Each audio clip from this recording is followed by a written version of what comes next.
Now, in response, the Ministry of Water, Environment and Climate Change, under which the NWC falls, said the COVID-19 pandemic, global supply chain disruptions, rising energy costs, severe drought conditions, and a decline in tourism revenues all place significant pressure on the NWC's operations and finances during the period of review. Now, while acknowledging the AG's findings, the ministry says corrective action is already underway, including improved project planning and stronger contractor oversight. It also noted that more has been invested in water infrastructure over the past 5 years than in the previous 4 decades.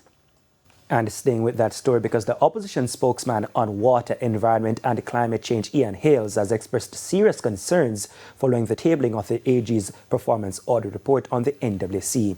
He described the findings as deeply troubling, indicative of systemic governance failures and unacceptable in the management of a critical public utility.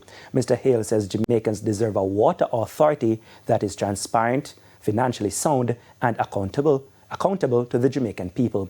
He adds that the opposition will continue to press for answers in Parliament and in the public domain, as nothing short of full disclosure and decisive corrective action is expected from the minister with responsibility for the NWC.